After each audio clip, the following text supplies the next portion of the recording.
The branded woman in the snow. A man's past returns to haunt him.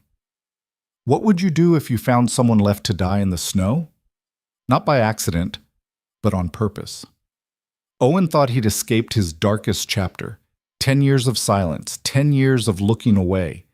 But when he discovers a young woman half frozen in the storm, marked with numbers burned into her skin, everything changes. She's not just fighting for survival, she's fighting against a system that calls her property. And the man who enslaved her? Owen used to work for him. Stay until the end. Hit that like button. Drop a comment with your city so I can see how far this story travels. The wind didn't howl, it hissed.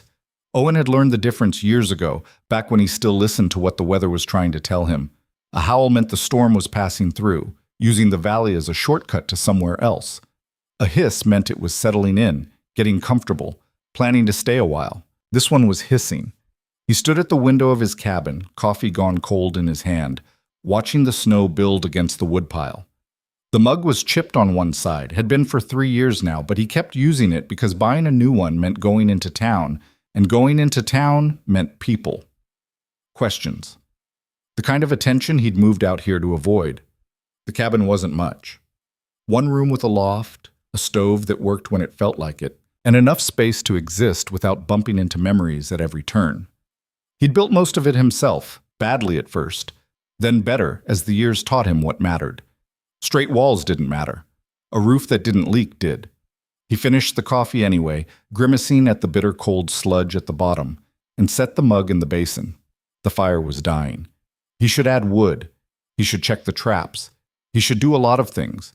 Instead, he stood there, watching the white erase the world outside. That's when he saw it. Not it. Her. A shape in the snow that didn't belong to the landscape. Too angular, too wrong. At first, he thought it was a deer that had wandered too close and collapsed. But deer didn't wear cloth, didn't have arms. Owen's hand found the rifle before his brain caught up. He didn't grab his coat, didn't lace his boots all the way. He just moved, shoving through the door into air so cold it felt like inhaling glass. The wind hit him sideways, trying to push him back inside where warmth and scents lived, but he was already running. The snow was knee-deep in places, deeper where it had drifted. His boots punched through the crust with every step, and by the time he reached her, his legs were burning and his breath came in ragged clouds. She was face down, half buried, not moving. Owen dropped to his knees and the cold soaked through his pants instantly. He didn't care. He shoved the snow away from her head, her shoulders clearing enough to see that, yes, she was breathing, barely, short, shallow pulls of air that fogged weakly against the white. "Hey!" His voice came out rough.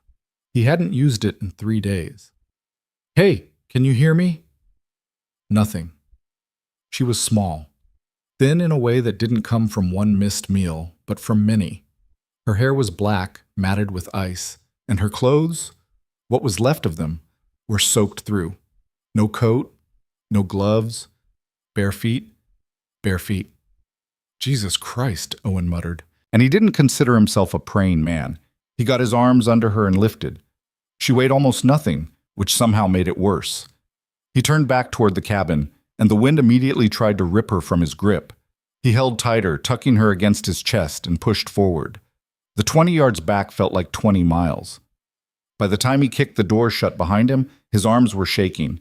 He carried her straight to the bed, his bed, the only one, and laid her down as gently as his clumsy, frozen hands allowed. She didn't react, didn't open her eyes. He needed to get her warm. That was the first thing, the only thing. Owen yanked the quilt over her, then added the wool blanket from the trunk, then his own coat on top of that.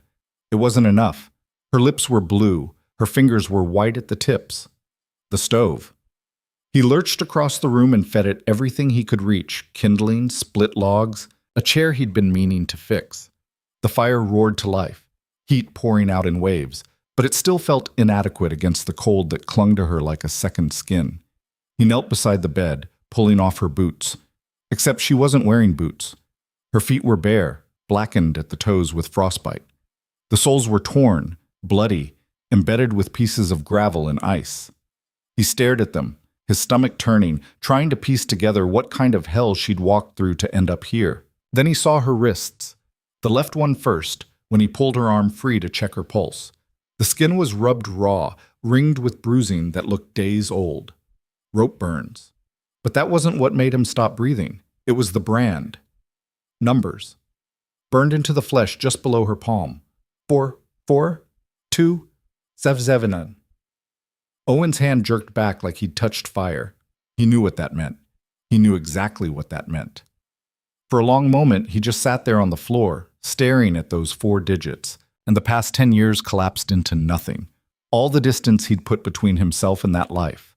All the silence, all the careful forgetting. It was gone. She was one of Finch's. The room felt smaller suddenly, the walls too close. Owen stood, stumbled back, hit the table hard enough to rattle the dishes. His heart was slamming against his ribs, and his hands were shaking. He looked at her, really looked. She couldn't have been more than 25, maybe younger. There was a bruise spreading across her cheekbone, dark purple fading to yellow at the edges. Older injuries beneath newer ones. Her breathing was still shallow, still weak, but steady enough now that the panic in his chest eased a fraction. She was alive, barely. And she was here, in his cabin. Owen ran a hand over his face, trying to think, trying not to think. He should take her to town, find the sheriff, let someone else deal with this. Except the sheriff was Carver, and Carver had been on Finch's payroll since before Owen left. Taking her to town meant handing her back, meant watching her disappear into the same system that had put those numbers on her wrist. He couldn't do that. The realization settled over him like a weight. He couldn't do that. Not again. Owen forced himself to move. He heated water on the stove, tore strips from an old shirt, and cleaned her feet as gently as he could. The frostbite was bad, but not hopeless. She'd lose some skin, maybe a toenail, but if he could keep infection out, she'd keep the feet. He wrapped them in clean cloth, checked her pulse again, and adjusted the blankets. Then he sat. The chair creaked under his weight. Outside, the wind kept hissing. Inside, the fire crackled. And in the bed, the woman, the girl, slept on, unaware that the man watching over her used to be part of the machinery that had destroyed her. Owen didn't sleep that night. He sat in the chair by the stove, rifle across his lap, and waited. For what? He wasn't sure. For her to wake up. For someone to come looking. For the weight in his chest to ease. It didn't. Somewhere around dawn, she stirred. It wasn't much. Just a shift in her breathing, a small movement of her hand. Owen was on his feet instantly, crossing to the bed, leaning close enough to see her eyelids flutter. "Hey," he said quietly. "You're safe. You're inside." Her eyes opened. They were dark, brown, almost black, and utterly empty of trust. She tried to sit up, gasping, and Owen stepped back immediately, hands raised. "Easy. You're hurt. You need to—" She didn't listen. She shoved the blankets off and swung her legs over the side of the bed. The moment her feet touched the floor, pain flashed across her face, and she collapsed forward. Owen caught her before she hit the ground. "Stop," he said, firmer this time. "You've got frostbite. You can't walk." She fought him. Not with strength, she didn't have any, but with everything else. Twisting, pulling, trying to wrench herself free. Her breathing was too fast, panicked, and Owen realized she wasn't seeing him. She was seeing something else. Someone else. "I'm not going to hurt you," he said, and he hated how hollow the words sounded. How many times had she heard that before? She didn't believe him. Of course she didn't, but she was also too weak to fight. Owen eased her back onto the bed, and this time she didn't resist. She just lay there, staring at the ceiling, chest rising and falling too quickly. "My name's Owen," he tried. "You're in my cabin, about 15 miles north of Fletcher's Pass. There's a storm outside. You've been unconscious for hours." She didn't respond. "Do you remember how you got here?" "Nothing." "Can you tell me your name?" Her jaw tightened. For a moment he thought she wasn't going to answer, then barely audible. "Lynn?" The name didn't fit the numbers on her wrist. Finch didn't use names, just inventory codes, which meant she'd chosen it herself, claimed it, held on to it despite everything. "All right, Lynn," Owen said. "I'm going to get you some water. Don't try to stand again." He moved to the basin, filled a tin cup, and brought it back. She took it with both hands, and he saw the tremor in her fingers. She drank slowly, carefully, like someone who'd learned not to waste anything. When she finished, she handed the cup back and met his eyes. "Where are they?" Owen blinked. "Who?" "The men." "There's no one here. Just me." Her gaze swept the cabin, taking in every corner, every shadow, looking for the lie. "You're alone," she said. It wasn't a question, it was an accusation. "Yeah." "Why?" Owen hesitated. "Because I didn't want to be around people anymore. Because I got tired of pretending. Because I did things I can't take back, and isolation seemed like the closest thing to penance." "Just am," he said instead. Lynn stared at him for a long moment. Then she looked down at her wrists, at the bandages he'd wrapped around her feet, at the clean clothes he'd laid out on the chair. "You undressed me." It wasn't an accusation, just a fact. "Your clothes were soaked. You would have died from exposure. And you didn't know." She studied him, and Owen felt the weight of that gaze. She was measuring him, calculating risk, deciding whether to believe him or whether survival meant playing along until she could run. Finally, she nodded. Once. Small. It wasn't trust, but it wasn't outright hostility either. "I need to leave," she said. "You can't walk. I'll manage. There's a blizzard outside. You wouldn't make it 100 yards. Better than staying here." Owen felt something crack in his chest. Not anger, something worse. "You think I'm going to turn you in?" Lynn didn't answer. She didn't have to. "I'm not," Owen said, and he realized as the words left his mouth that he meant them. Completely. "I know what those numbers mean. I know who put them there, and I'm telling you right now, you're not going back." Her expression didn't change. "You don't get to decide that." "You're right, you do, but you're not deciding anything until you can stand without falling over." They stared at each other. Outside, the wind hissed. Inside, the fire popped. "Why?" Lynn asked finally. "Why do you care?" Owen opened his mouth, closed it. There were 100 answers he could give. None of them were good enough. "Because I should have cared a long time ago," he said quietly, "and I didn't."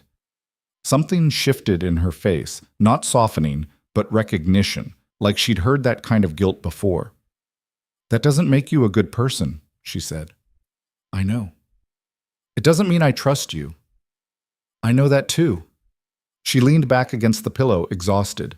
Her eyes were already closing, body giving out despite her mind's protests. "One day," she murmured.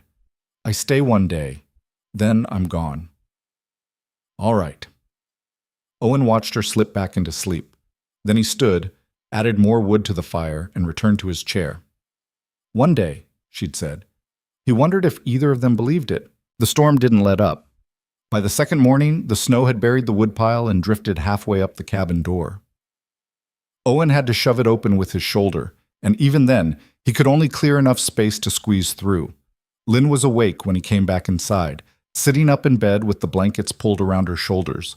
She watched him stamp the snow off his boots, her expression unreadable. "It's still bad out there," Owen said. "I noticed." He hung his coat on the peg and moved to the stove. "You hungry?" "No." "You need to eat." I said no. Owen didn't argue.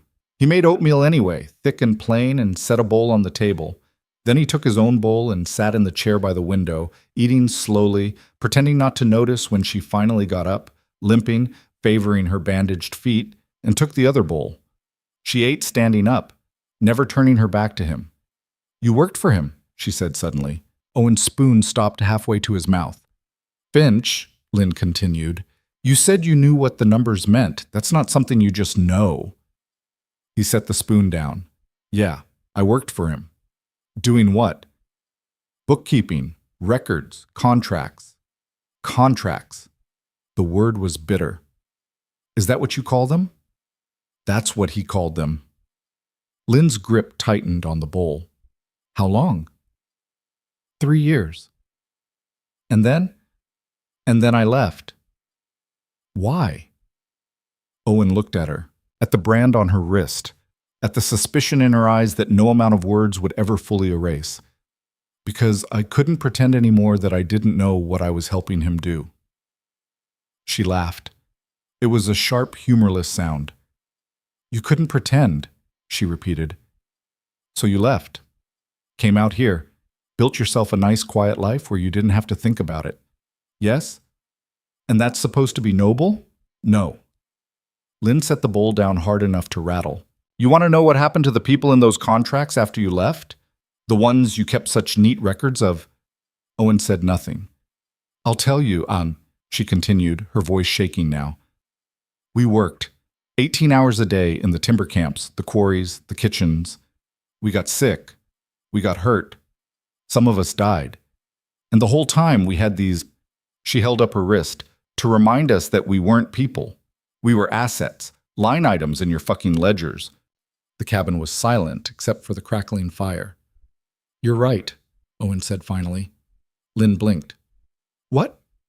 You're right. Leaving didn't fix anything. It didn't help anyone. It just made me feel better.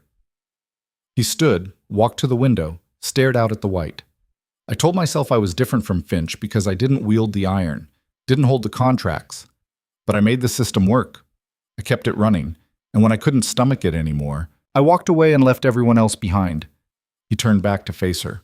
So no, it's not noble. It's cowardice. And I've been living with that for 10 years. Lynn stared at him. For a moment he thought she might throw the bowl at his head. He almost wished she would. Instead, she sank back onto the bed, the anger draining out of her like water from a broken cup. I don't forgive you, she said quietly. I'm not asking you to. Good. They sat in silence for a while. Outside, the wind kept building drifts against the cabin walls. Inside, the temperature dropped despite the fire, and Owen added more wood. How did you end up out here? He asked eventually. Lynn pulled the blanket tighter. I ran. From where? The camp, Finch's main operation about 30 miles south. They were moving a group of us to a new site. I waited until the third night when the guards were drunk, and I slipped away. 30 miles in this weather with no shoes? I had shoes when I started. Owen felt something twist in his gut, and they just left you? They didn't leave me. They hunted me. Lynn's voice was flat, matter of fact. 2 of them, on horses. They caught up after the first day. I fought, got away again, lost the shoes in the process, kept running. For how long? I don't know, 2 days? 3? It all blurred together. She looked down at her bandaged feet. I thought I was going to die out there. Then I saw your cabin. I tried to get to the door, but I couldn't. I just couldn't. Owen remembered finding her. The way she'd been face down in the snow, arms outstretched like she'd been reaching for something just out of grasp. They'll come looking, Lynn said. You know that, right? Finch doesn't let his property walk away. Let them come. She gave him a skeptical look. You're one man, I know. With a rifle and what? A few days' worth of food? I'll manage. You'll get yourself killed. Maybe. Lynn shook her head. I don't understand you. That makes 2 of us. Despite everything, she almost smiled. Almost. The rest of the day passed slowly. Lynn slept on and off, her body still recovering from the cold and exhaustion. Owen kept the fire going, rationed the food, and tried not to think about what would happen when the storm finally broke. That evening, as the light faded and the cabin sank into shadow, Lynn spoke again. Owen, he looked up from the pot he was stirring. If they come, you should let me go. No. I'm serious. You don't owe me anything. If you hand me over, they'll leave you alone. I'm not handing you over. Why not? Owen set the spoon down, looked her in the eye. Because 10 years ago, I had a chance to stand up, to say something, to do something. And I didn't. I chose comfort, chose safety, chose to look the other way. He paused. I'm not making that choice again. Lynn held his gaze for a long moment. Then she nodded, just once, and looked away. Outside, the storm raged on. And inside, 2 people who had every reason not to trust each other sat in the firelight, bound together by mistakes and second chances, and the knowledge that when the men finally came, and they would come, there would be no easy way out, only choices and consequences, and the faint, fragile hope that this time standing up might actually mean something. The storm broke on the fourth day. Owen woke to silence, the kind that felt wrong after days of constant wind. He sat up in the chair where he'd been dozing, neck stiff, and looked toward the window. Pale sunlight was trying to push through the gaps in the shutters. Lynn was already awake, sitting on the edge of the bed, testing her weight on her feet. She winced, but didn't make a sound. "You should give it another day," Owen said. "I've given it 4. The frostbite is healing. I can feel my toes again. That's more than I had 3 days ago." She stood, wobbling slightly, then steadied herself against the bedpost. "The storm's over, which means I need to move." Owen rubbed his face, feeling the scrape of several days' worth of beard. "You won't make it far." "I'll make it farther than if I stay here and wait for them to find me." She had a point. He hated that she had a point. "At least eat something first," he said. Lynn hesitated, then nodded. They ate in silence, the last of the salted meat and some hard bread that Owen had to soak in hot water to make edible. It wasn't much, but it was something. Lynn ate methodically, not tasting, just fueling. Owen watched her and wondered how many meals she'd eaten like that, how many years. When she finished, she set the plate aside and looked at him directly. "I need boots." "I know." "And a coat." "I've got a spare. It'll be too big, but it's warm." "Food, water." Owen nodded. "I can put together supplies. Enough for a few days if you're careful." "I'm always careful." He believed her. Owen stood and went to the chest in the corner, pulling out the old coat he'd been saving for when his current one finally gave out. It was wool, heavy, patched in places but intact. He tossed it to her, and she caught it, running her fingers over the fabric like she was evaluating its worth. "The boots are harder," Owen said. "Mine are too big, but I've got extra socks, thick ones. You can layer them." "I've walked in worse." She probably had.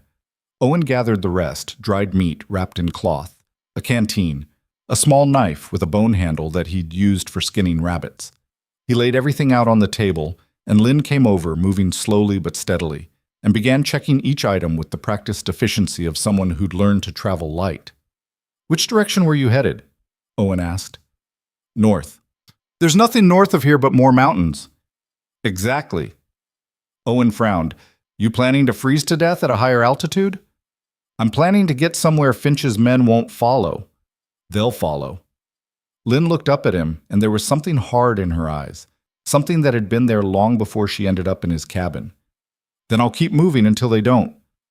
Owen wanted to argue, wanted to tell her it was a bad plan, that she needed to think it through, that running forever wasn't a solution, but he'd lost the right to give advice like that a long time ago. "There's a trapper's route about 6 miles northeast," he said instead. "Follows the ridge line. If you stick to it, you'll hit a trading post in 2, maybe 3 days. They don't ask questions there." Lynn nodded, memorizing the information. "You'll need to avoid Fletcher's Pass," Owen continued. "Carver's got deputies stationed there, and they're all on Finch's payroll."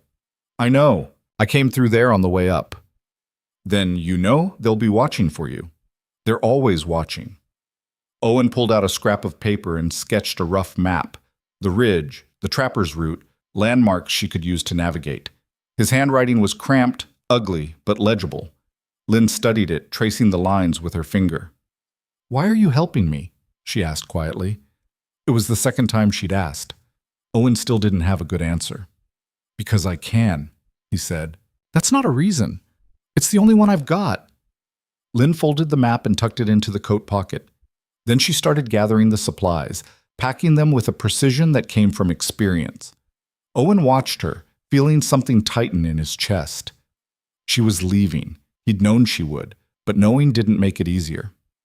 "You should wait until tomorrow," he tried one last time. "Give your feet another day." "If I wait, I won't leave." "Would that be so bad?" Lynn stopped, looked at him.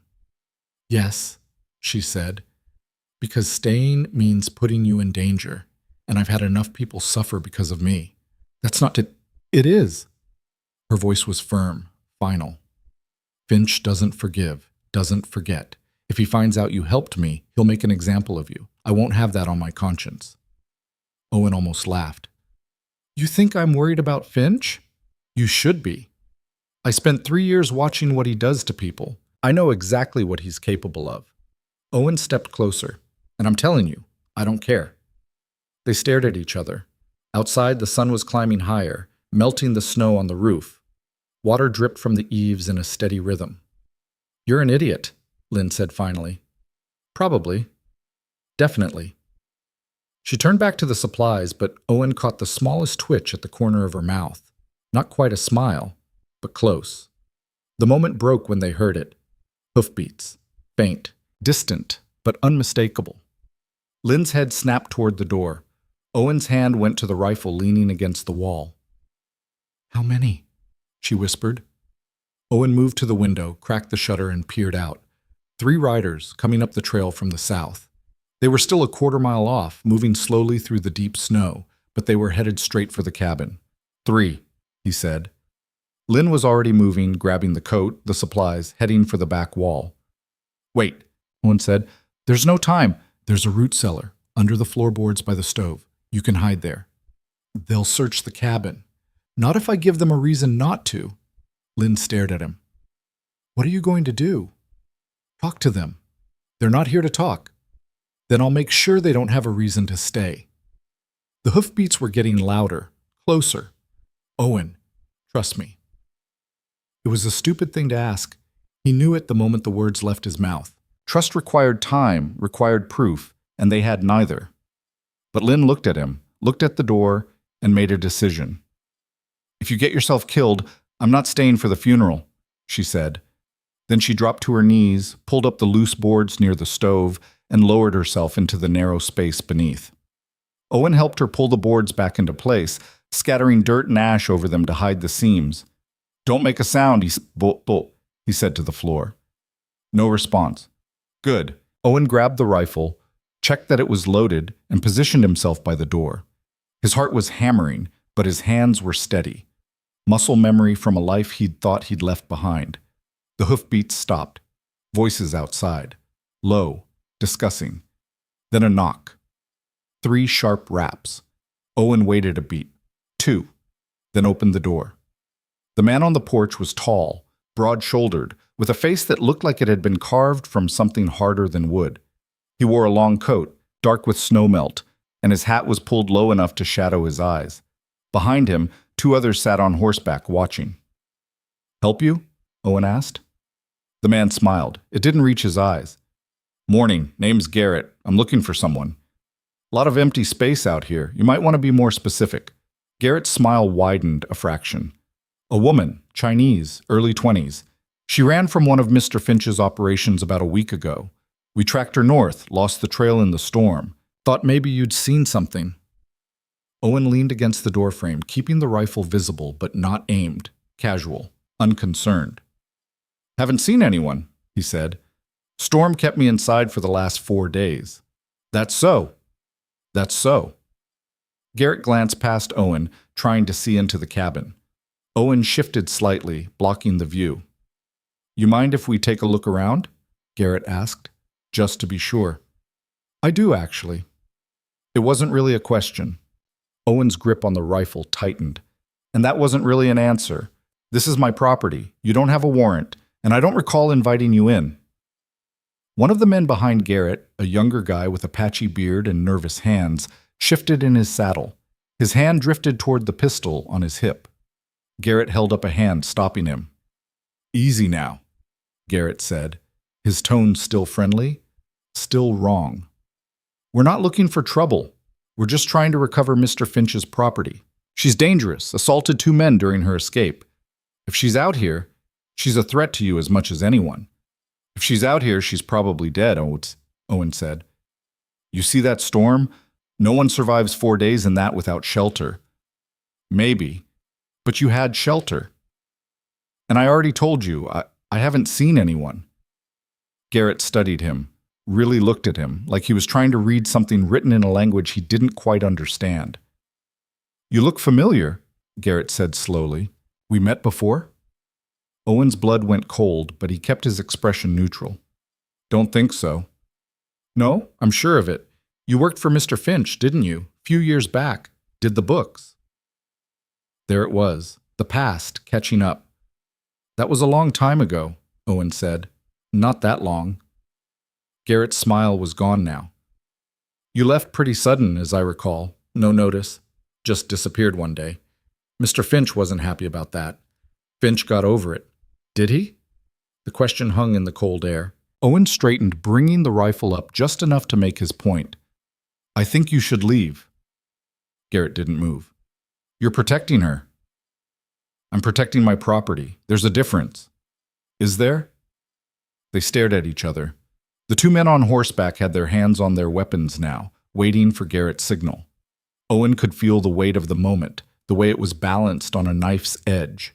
Then Garrett laughed. It was a short, sharp sound, more exhale than humor. All right, he said, stepping back. We'll go, but I'll be letting Mr. Finch know about this conversation. And if that girl turns up anywhere near here, you'll be the first person he asks about. I'll keep that in mind. Garrett tipped his hat, the gesture mocking, and turned back to his horse. He swung into the saddle with practiced ease, then looked down at Owen one last time. You're making a mistake, Sim, he said. Won't be the first time. Garrett shook his head, almost pitying, and clicked his tongue. The horses turned, and the three men started back down the trail, their shapes growing smaller against the white landscape.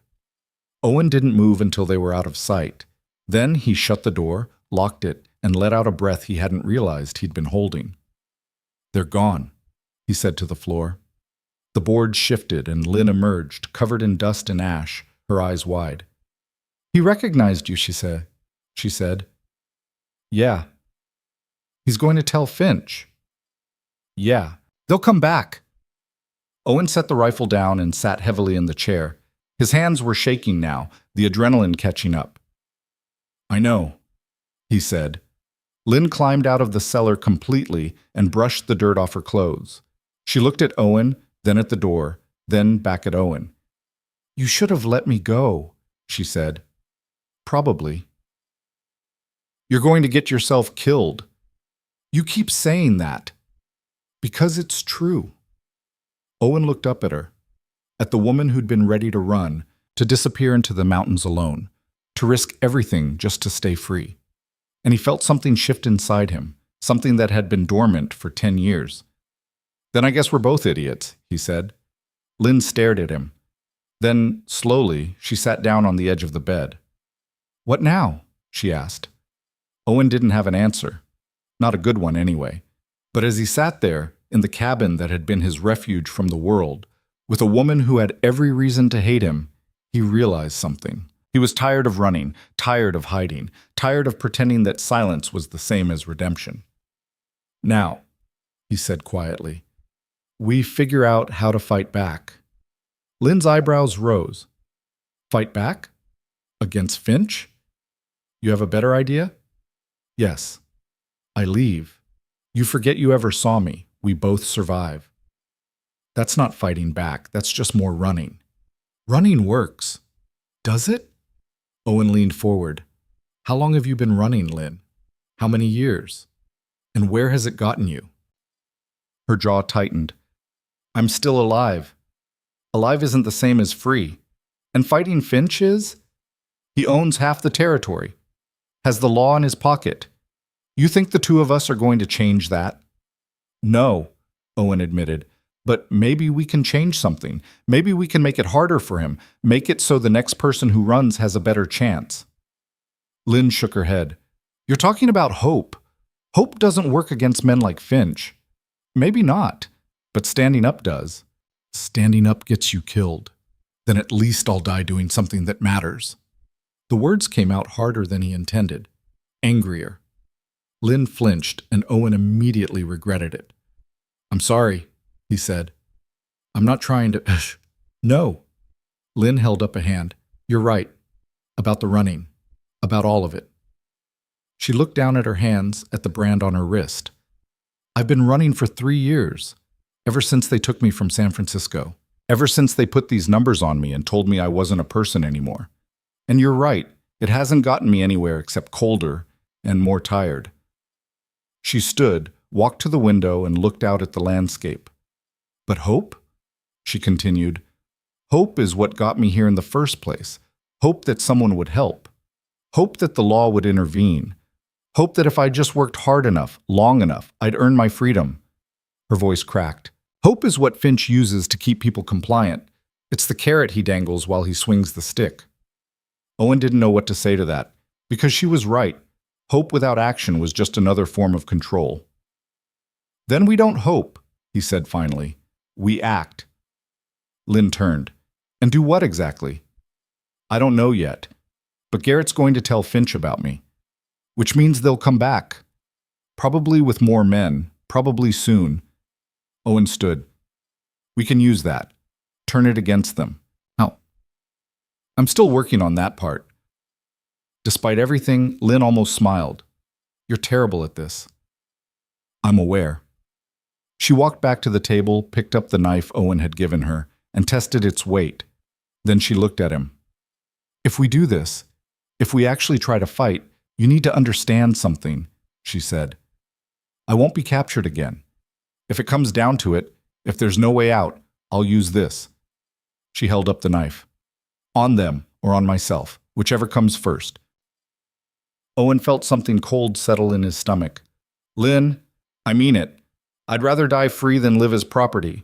So if that's a problem for you, tell me now." He looked at her, at the determination in her eyes, the steel that 10 years of survival had forged. And he understood, maybe for the first time, exactly what Finch had taken from her. Not just freedom, but the ability to believe it was even possible. "It's not a problem," Owen said quietly, "but it won't come to that." You can't promise that."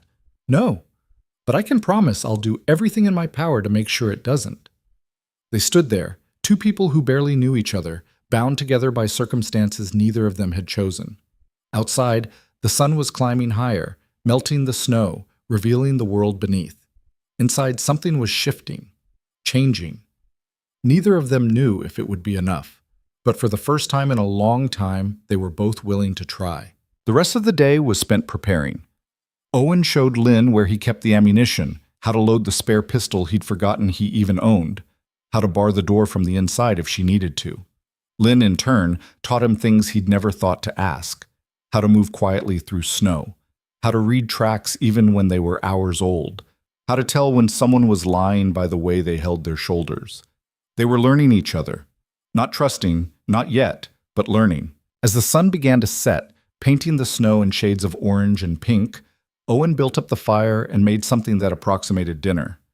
Lynn ate without complaint, which he was starting to realize was the closest thing to approval she gave. "Tell me about him," she said suddenly. Owen looked up. "Who?" "Finch." He set his fork down. "What do you want to know?" "Everything. If we're going to fight him, I need to understand him, not just what he does, but why." Owen leaned back, trying to organize 10 years of memories into something coherent. "He's smart," Owen began. "Smarter than people give him credit for. He didn't build his operation through violence, not at first. He did it through contracts, legal ones, on paper. He'd find people who were desperate, immigrants, debtors, families who'd lost everything, and he'd offer them work. Fair wages, he'd say. A chance to start over. But it wasn't," Lynn said. "No, the contracts were rigged, packed with fees and clauses that made it impossible to pay off the debt. And once you signed, you were his. He had the law on his side, had judges who'd enforce the contracts, had sheriffs who'd hunt you down if you ran." Like Carver. Exactly like Carver. Owen paused. The genius of it was that it looked legitimate. On the surface, everything was legal. People weren't slaves, they were employees. They weren't being kidnapped. They were fulfilling contractual obligations. It gave Finch cover, made it hard to fight him, because he could always point to the paperwork and say he was just a businessman. Lynn's hand went to her wrist, to the numbers beneath the bandage. "When did he start branding people?" she asked. Owen's throat tightened. "About 2 years into my time there. He said it was for inventory purposes, to keep track of who belonged to which operation. But it was more than that. It was about breaking people, about making sure they knew, really knew, that they weren't human anymore, just property. And you kept working for him." It wasn't a question. It was an indictment. Yes, Owen said. I kept working for him. I told myself it wasn't my job to question it, that I was just doing the books, that what happened in the camps wasn't my responsibility. He met her eyes. I was wrong. Lynn was quiet for a long moment. What made you leave? She asked finally. Owen looked into the fire, watched the flames dance. There was a girl, he said quietly. Couldn't have been more than 16. She'd signed a contract to work in one of the kitchens, thought she was going to be cooking for a hotel. Instead, she ended up in the timber camp.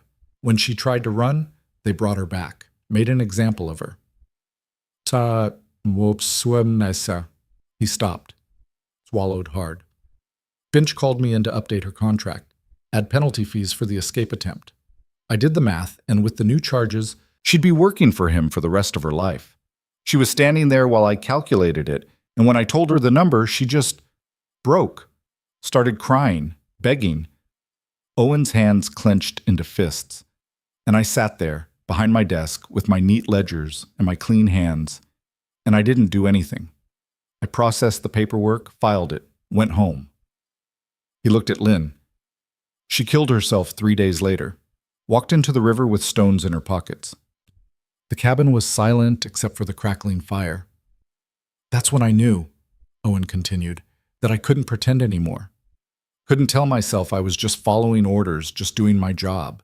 I packed what I could carry and left that night. Came out here, built this cabin, and I've been hiding ever since. Lynn stood and walked to the window. For a long time, she didn't say anything. I had a sister, she said finally. May. She was 2 years younger than me. We came over from Guangdong together, thought we were going to work in a seamstress shop. Good pay, they said. Respectable work. Owen waited. Instead, they split us up, sent me to the camps, sent her. Lynn's voice faltered. I don't know where they sent her.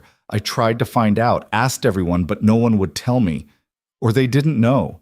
After a year, I stopped asking, because I was afraid of what the answer might be. She turned back to face him. So when you ask me why I run, why I don't hope, that's why. Because hope means believing I might find her, means believing she might still be alive, and I can't carry that and survive. Owen felt something crack open in his chest. I'm sorry, he said. Don't be. Just don't lie to me.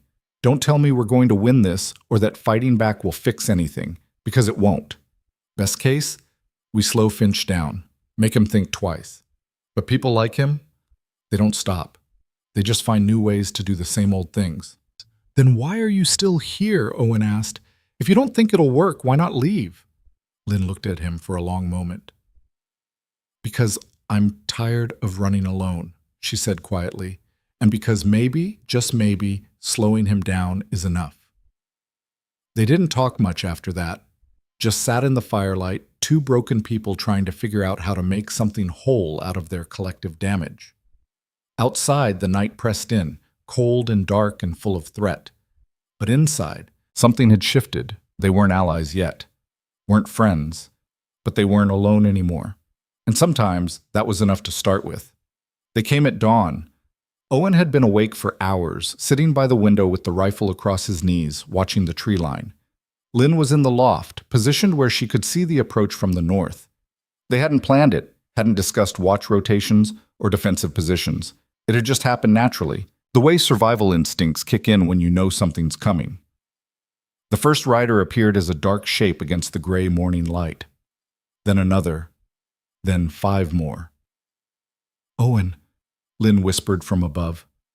I see them. 7 men, all mounted, all armed. They fanned out as they approached, not bunched together like before. Professional, deliberate. Owen's stomach dropped. In the center rode a man on a black horse, tall in the saddle, wearing a coat that probably cost more than Owen's entire cabin. Even from a distance, Owen recognized the posture. The way he sat like he owned not just the horse, but the land beneath it. Finch. He came himself, Lynn breathed. There was something in her voice Owen hadn't heard before. Not quite fear, something older. Stay up there, Owen said. Don't come down unless I call for you. Owen, I mean it. He doesn't know you're here. Let's keep it that way as long as possible. He heard her shift position above him, but didn't look up. His eyes were locked on the approaching riders. They stopped about 50 yards out, just beyond easy rifle range. Smart. Finch hadn't built an empire by being reckless.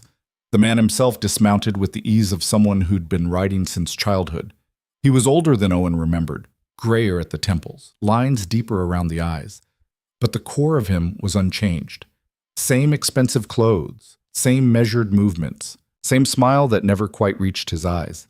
Garrett dismounted beside him, along with two others Owen didn't recognize. The remaining three stayed mounted, hands resting casually near their weapons. Finch started walking toward the cabin. Owen opened the door and stepped out onto the porch, rifle held loosely but ready. "That's close enough," he called out when Finch was about 20 yards away. Finch stopped, smiled. "Owen," he said, like they were old friends meeting for coffee. "It's been a long time." "Not long enough." Now that's no way to greet a former employer. Finch's voice was smooth, cultured, the kind of voice that belonged in a courthouse or a banker's office. "May I approach?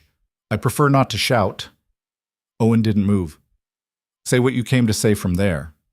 Finch sighed, the picture of patience. "Very well. I'll be direct. You're harboring property that belongs to me. I want her back." "Don't have any idea what you're talking about."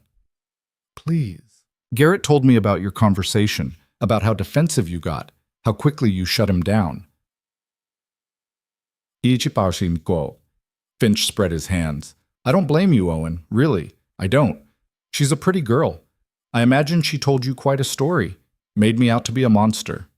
Am I close?" Owen's grip tightened on the rifle. "Here's what I think happened," Finch continued, walking a slow circle, like he was working through a puzzle. "I think she showed up here, half dead from exposure. I think you, being a decent man despite our differences, took her in, gave her shelter. And I think she repaid that kindness by filling your head with lies about chains and slavery and all manner of dramatic nonsense. The brand on her wrist isn't a lie." Finch paused mid-step, then smiled wider. "Ah, so you have seen her. Well, that makes this easier." He gestured back toward his men. "The brand is a security measure, Owen. You of all people should understand that. You kept the records. You know how much capital is invested in each worker. The brand is simply insurance against theft." "Insurance against theft," Owen repeated. His voice sounded distant to his own ears. "That what you call people now? Capital investment?" "I call them what they are, employees working off contractual obligations." Finch's tone remained pleasant, but something cold flickered behind his eyes. "The law is very clear on this. They signed agreements, they accepted terms. If they choose to breach those agreements, that's their failing, not mine. They didn't choose anything, you trapped them. I provided opportunities to people who had none. If the terms were unfavorable, they were free not to sign." "Free," Owen said. "Right." Finch stopped circling, looked at Owen directly. "I didn't come here to debate philosophy," he said. "I came to retrieve my property and to offer you a choice. Return her voluntarily, and we'll forget this ever happened. You can go back to your quiet life up here. No consequences. No complications. And if I don't, then I'll take her anyway, along with everything else." Finch gestured at the cabin. "This is territorial land, Owen. You're squatting. One word from me to the land office, and you'll be evicted by week's end. You'll lose the cabin, the improvements, everything you've built. Is one runaway worker really worth that?" Owen felt the weight of the threat, felt how easily Finch could make it happen. The man had connections everywhere, strings he could pull with barely a thought. But he also felt something else. The girl who'd walked into the river with stones in her pockets, the ledgers full of names and numbers, the 10 years of silence that had solved nothing. "Yeah," Owen said quietly. "She is." Finch's smile faded. "I'm disappointed, Owen. I really am. You were always one of my better employees, detail-oriented, reliable. I'd hoped you'd see reason. I see it fine. I just don't agree with your definition." "Very well." Finch turned back toward his men. "Sheriff Carver, if you would." One of the mounted men urged his horse forward, He was older, thick around the middle, with a badge pinned to his vest and the look of someone who'd spent more time at a desk than in a saddle. "Owen Fletcher," Carver called out, his voice carrying the weight of official authority. "I'm here on behalf of Mr. Finch to recover stolen property. You're currently in violation of territorial law by harboring a fugitive laborer. I'm ordering you to surrender the girl immediately." "No." Carver blinked. "Excuse me? I said no. She's not property. She's a person, and I'm not handing her over. That's not your decision to make." "Seems like it is, actually. She's in my cabin. You want her? You'll have to go through me to get her." Carver's face reddened. "Are you threatening an officer of the law?" "I'm stating a fact." Finch held up a hand, silencing Carver. He walked forward again, closer this time, until he was at the base of the porch steps. "Let me explain something to you," Finch said, his voice low and cold. "That girl is worth $3,000 to me. $3,000. Do you have any idea how much I've invested in tracking her down? The men, the horses, the time?" He leaned in. "I don't make investments I can't collect on. And I sure as hell don't let anyone, especially a washed-up bookkeeper living in a shack, stand between me and my returns." "Then I guess you're going to lose money today."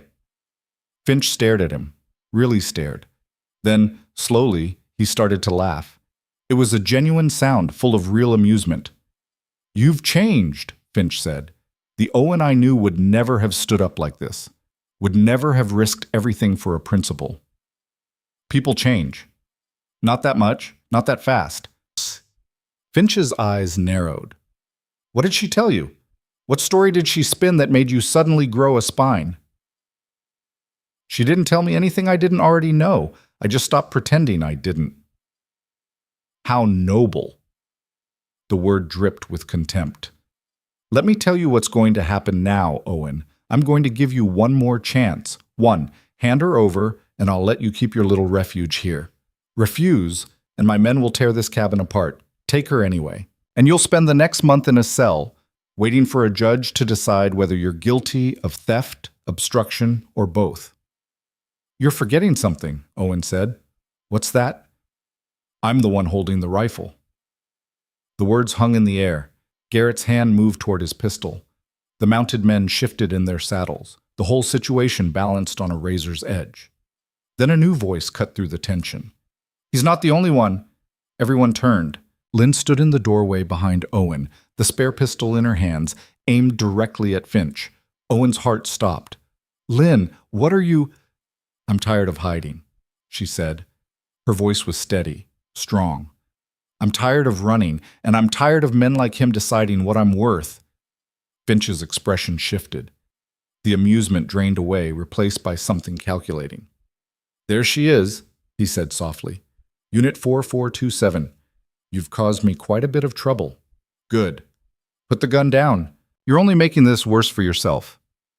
"Worse than what? Worse than working 18-hour days? Worse than being beaten when I collapsed? Worse than being hunted like an animal?" Lynn descended the steps slowly, the pistol never wavering. "There is no worse, Mr. Finch. You already took everything. The only thing I've got left is the choice of how this ends." Brave words from someone who's outnumbered 7-2. "I only need one bullet." The meaning was clear. Finch's jaw tightened. "You won't shoot me," he said. "You're not a killer." "You're right," Lynn said. "I'm not, but I'm also not going back. So if it comes down to it, I'll use this bullet on myself. And then you'll have nothing. No investment to collect, no example to make. Just a corpse and a lot of explaining to do about how one of your workers ended up dead on someone else's property." Finch's eyes flickered. For the first time, he looked uncertain. "You're bluffing." "Try me." The standoff stretched out. Owen could hear his own heartbeat in his ears, could feel the sweat on his palms despite the cold. 7 armed men against 2 people who barely knew how to shoot. The math wasn't good. But Lynn wasn't backing down, and neither was he. "Mr. Finch," Garrett said quietly, "we could rush them, take them both before they get more than a shot or 2 off. And risk the investment?" Finch shook his head. "No, there's a smarter way to do this." He turned back to Owen. "You want to be a hero? Fine. Let's talk terms. I'll buy her contract from you." Owen blinked. "What?" "You heard me. I'll sell you her contract. $4,000 covers her debt plus interest plus the cost of recovery. You pay that, and she's yours, free and clear, legally. I don't have $4,000. Then take out a loan. Use the land as collateral. Hell, I'll even arrange the financing myself at a generous rate. Finch smiled. See, I'm a reasonable man. You want to save her? This is how you do it, properly, legally. No one gets hurt, no laws get broken. It was a trap. Owen knew it was a trap, the kind where the jaws close slowly, where you didn't feel the teeth until it was too late. And if I can't make the payments? Owen asked. Then the contract transfers back to me, along with the land, standard terms. So I trade my freedom for hers. I prefer to think of it as you taking responsibility for your choices. But Finch pulled a folded paper from his coat. I had the contract drawn up already, just in case. All you have to do is sign. Owen looked at the paper, then at Lynn. She was staring at him, the pistol still raised, her expression unreadable. Don't, she said quietly. Lynn, don't. I told you. I won't have someone else suffer because of me. It's my choice. It's a trap. You sign that, you'll be working for him for the rest of your life, just like me, just like everyone else. Maybe, but at least you'll be free. That's not freedom, Lynn said. Her voice cracked. That's just trading one cage for another. Owen turned back to Finch. The man was watching with the patient interest of someone who already knew how this would end. And maybe he did. Maybe there was no way out of this that didn't end with someone in chains. But as Owen stood there, looking at the contract, at the men with guns, at Lynn with her desperate defiance, something occurred to him. They were still talking like there were only two options. Submit or fight. What if there was a third? No, Owen said. Finch frowned. No? I'm not signing your contract, and I'm not handing her over. Owen raised his voice, addressing not just Finch, but all the men assembled. What I am going to do is tell everyone exactly what you're running, how you trap people with contracts they can't repay, how you brand them like cattle, how you hunt them down when they try to escape. No one cares, Finch said flatly. Maybe not, but they will care about the law, about how you're using territorial statutes to enforce what amounts to slavery, about how Sheriff Carver here is complicit, about how the judges are on your payroll. You have no proof. I kept your books for 3 years. I know exactly where the money goes, who gets paid, who gets buried when they become inconvenient. Owen felt momentum building. You can take this cabin. You can take her, but I will spend every last breath I have making sure people know what you are. It was a weak threat. Owen knew it even as he said it. Finch had too much power, too many connections. One man's testimony wouldn't bring him down, but it might plant a seed, might make people start asking questions. Finch must have seen the calculation too because his expression darkened. Kill them both, he said simply. Garrett drew his pistol. So did 3 of the mounted men.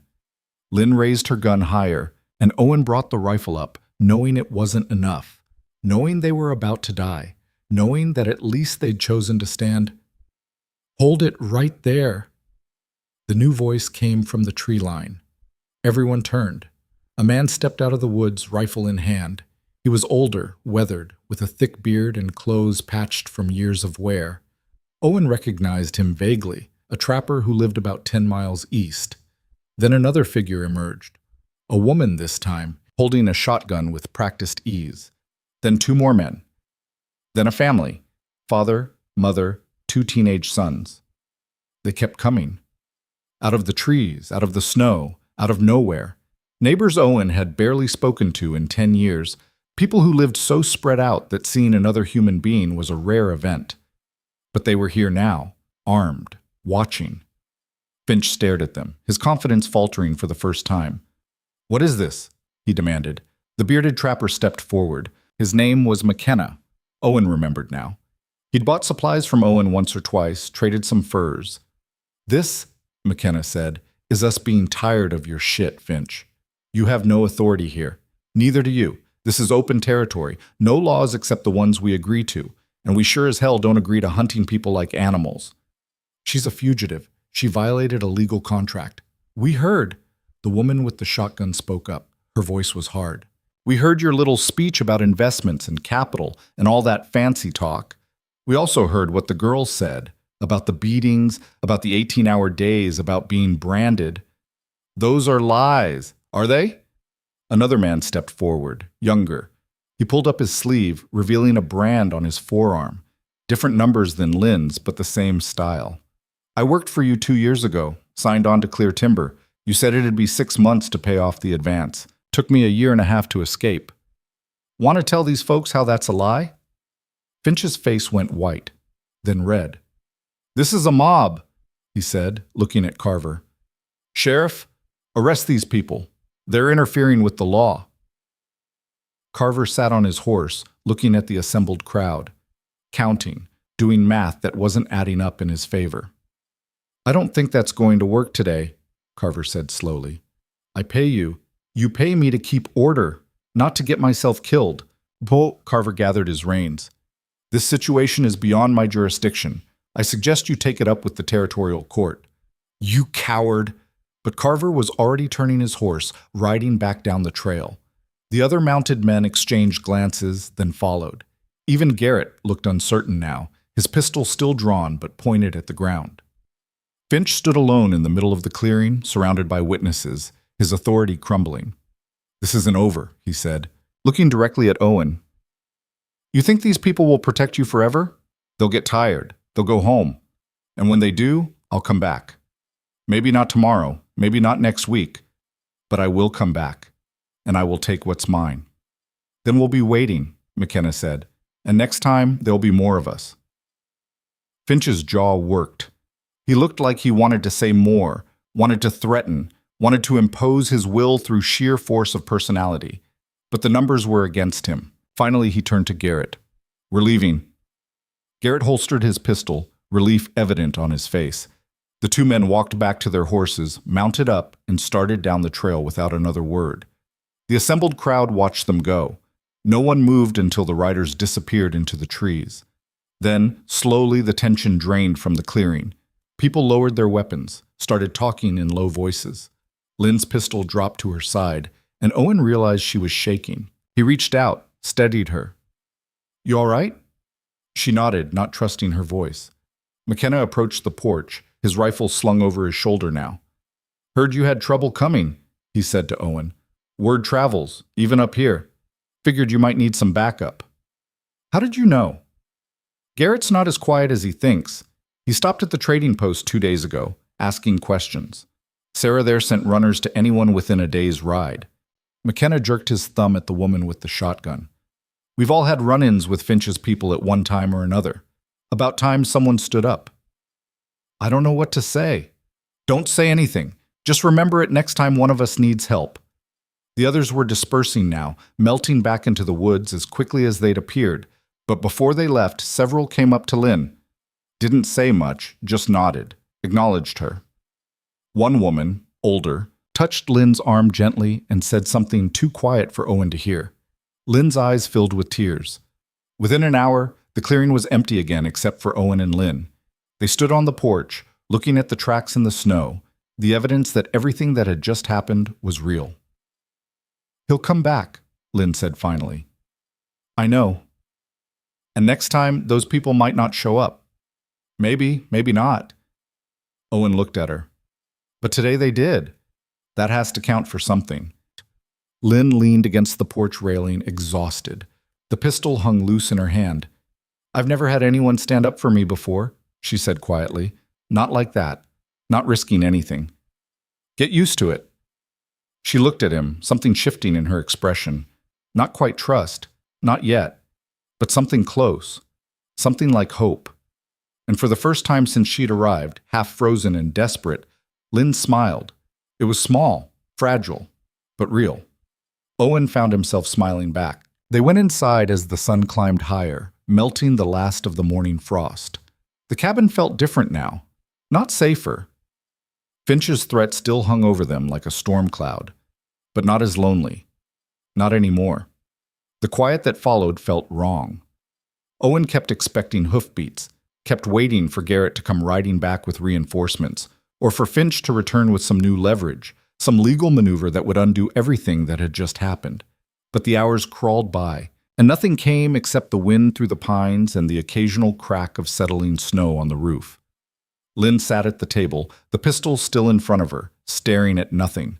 Owen busied himself with tasks that didn't need doing. He restoked the fire even though it was burning fine, reorganized the ammunition, checked the door latch 3 times. Anything to keep his hands occupied and his mind from running through all the ways this could still fall apart. Finally, Lynn spoke. "They'll regroup." Owen looked up from the woodpile he'd been pointlessly rearranging. Probably. Finch doesn't forgive. Doesn't forget.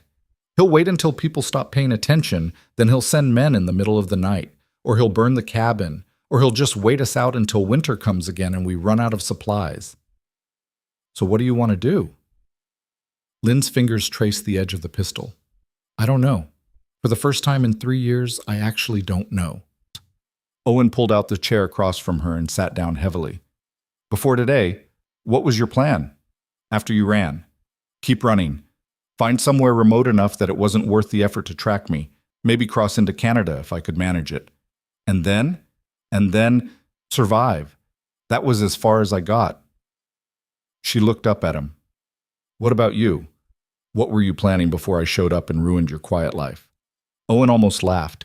Ruined isn't the word I'd use. What word would you use? He thought about it. About the 10 years of silence, the careful isolation, the way each day had blurred into the next with nothing to mark the passage except the changing seasons. Complicated, he said finally. You complicated things, but that's not the same as ruining them. Lynn studied him for a long moment. You meant what you said out there, about making sure people know what Finch is doing. Yeah. That's going to paint a target on your back bigger than the one that's already there. I know. You could still walk away. Tell him you made a mistake. Hand me over. Go back to your quiet life. Owen met her eyes. Could you? Could I what? Walk away. If our positions were reversed, if it meant saving yourself. Lynn's jaw tightened. She looked down at her branded wrist, at the numbers that had defined her for so long. No, she admitted. I couldn't. Then I guess we're both stuck being idiots. This time, Lynn did laugh. It was a short, bitter sound, but genuine. We're going to die up here, she said. Maybe, but at least we'll die standing up. Lynn shook her head, but she was almost smiling. You're terrible at inspirational speeches. Never claimed to be good at them. They sat in silence for a while. The afternoon light was fading, painting the cabin walls in shades of amber. Outside, the temperature was dropping again. It would be a cold night. Tell me about the people who came, Lynn said suddenly. The ones from the woods. You said you barely knew them. Owen leaned back in his chair. I don't, really. McKenna, I've traded with a few times. The others. I've seen them at the trading post, maybe. Nodded in passing, but we're not friends. We're not anything. Then why did they come? I think... Owen paused, trying to find the right words. I think they came because they're tired. Tired of pretending they don't see what's happening. Tired of Finch's men pushing people around. Tired of the law looking the other way. He met her eyes. You standing there with that gun, telling Finch you'd rather die than go back? That meant something. It gave them permission to stand up too. Lynn looked away. I was just trying not to get captured. Maybe, but it worked anyway. A knock at the door made them both jump. Owen grabbed the rifle, and Lynn had the pistol up in an instant. They exchanged a glance. Owen moved to the window, peered through a crack in the shutters. It was McKenna, alone, unarmed. Owen opened the door a fraction. Thought you'd gone home. Did. Came back? McKenna gestured at the interior. Mind if I come in? Getting cold out here.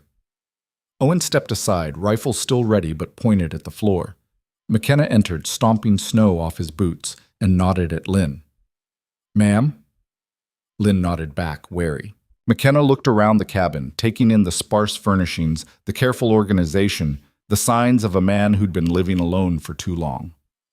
Cozy, he said, though his tone suggested he meant the opposite. What do you want, McKenna? Owen asked. Wanted to talk about what happens next. Next? After today, you think Finch is just going to let this go? Man like that? McKenna shook his head. He'll be back. Maybe not tomorrow, maybe not next week, but he'll come. And when he does, he'll bring more than 7 men. I know that. Good. Then you also know you can't defend this place alone. Owen's grip on the rifle tightened. I'll manage. No, you won't. Neither will she. McKenna pulled out a chair without asking and sat down. But we might, together. Lynn spoke up for the first time. What are you proposing? An agreement. Between the people who live up here, the ones who are tired of Finch's reach. We watch each other's backs. Share information, help when needed. Like a militia, Owen said. Like neighbors who give a damn. McKenna leaned forward. Look, I'm not talking about raising an army or starting a war. I'm talking about basic mutual aid. You see trouble coming, you send word. Someone needs supplies, you share. Finch's men show up somewhere, the rest of us show up too. Owen exchanged a glance with Lynn. She looked skeptical. And what do you get out of it? She asked McKenna. Same as you. Survival. Peace. The ability to live without looking over my shoulder every damn day. He pulled up his sleeve, revealing scars that looked like rope burns. I told you I had a run-in with Finch's people. What I didn't tell you is that my brother didn't survive it. Worked himself to death in one of those camps trying to pay off a debt that kept growing no matter how much he worked. The cabin was silent except for the crackling fire. I'm sorry, Lynn said quietly. McKenna lowered his sleeve. Point is, I've got reasons. We all do. Sarah at the trading post, her daughter disappeared 3 years ago. Probably ended up in one of Finch's operations out east. The Hendersons? Lost their farm when Finch bought up their debt and foreclosed. Every person who showed up today has a story like that. Then why haven't you done anything before now? Owen asked. Because we were scattered, alone, too scared to make the first move. McKenna looked at Lynn. Then you showed up and made it for us. Reminded us that sometimes the only way forward is to stop running. Lynn's hand went to her wrist unconsciously. I wasn't trying to inspire anyone. I was just done. Sometimes that's the same thing. Owen set the rifle down and sat. Even if we agree to this, even if we all watch each other's backs, Finch has resources we don't. He's got money, connections, the law on his side. What do we have? Numbers, McKenna said simply. And knowledge. Half the people who work his operations are looking for a way out. You worked for him. You know how it's structured, what weaknesses it has. I kept books. I wasn't running strategy. But you saw things, heard things. That's more than the rest of us have. Owen thought about the ledgers he'd kept, the contracts he'd filed, the patterns he'd noticed, shipments that came and went at regular intervals, guards who drank too much on paydays, the camps that ran on skeleton crews during winter. I might know some things, he admitted. Then share them. Help us plan. Help us be ready for when he comes back.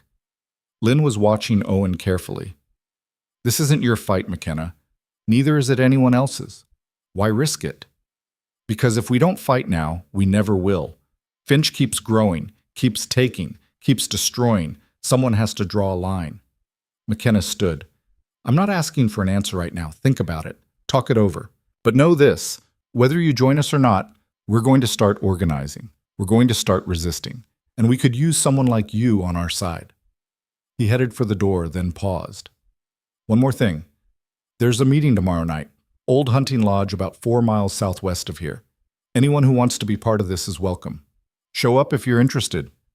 Then he was gone, the door closing behind him with a soft click. Owen and Lynn sat in silence. What do you think? Owen asked finally. Lynn stood and walked to the window, looking out at the darkening woods. I think it's a trap, she said. You think McKenna's working with Finch? No. I think good intentions are a trap. I think hope is a trap. I think believing you can actually change anything is a trap. She turned to face him. But I also think I'm tired of running. And if I'm going to stop, I might as well stop somewhere that means something. Owen nodded slowly.